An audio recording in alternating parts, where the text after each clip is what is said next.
PP चाहती है 2018 की तरह नवाज शरीफ को इलेक्शन से बाहर किया जाए। पीपल्स पार्टी के पास मुकम्मल लेवल प्लेइंग फील्ड है। एहसन इकबाल की प्रोग्राम बस बहुत हो गया में बातचीत। राना सनाउल्लाह ने फैसलाबाद में मीडिया से बातचीत करते हुए कहा कि 2018 में जिस शख्स को लाया गया उसने मुल्क का बेड़ा गर्क कर दिया। पीपल्स पार्टी इससे खाइफ है कि वो चाहती है कि 2018 की तरह नवाज शरीफ साहब को सियासत से बाहर रखा जाए।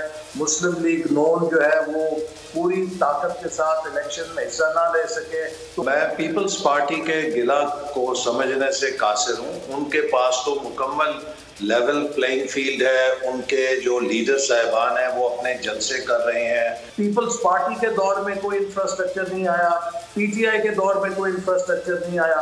तो ये जो तकाबली जायजा है आज लोगों के सामने है कि कौन सी जमात है जो मुल्क की तरक्की के लिए काम करने का विजन रखती है, तजुर्बा रखती है। कि मैंने तो तुमको छोड़ना ही नहीं है, मैंने तो तुम्हें जेलों में बंद करना है, जिसका फिर बाद में वो खुद ही जो है वो शिकार हुए।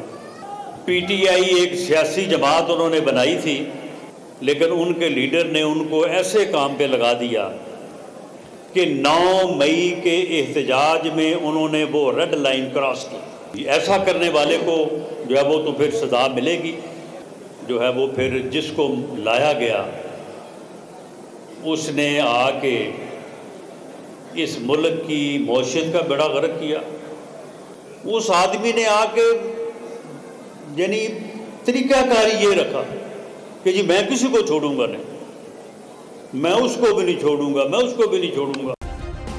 सब्सक्राइब करें और बेल दबाएं ताकि कोई खबर रह न जाए।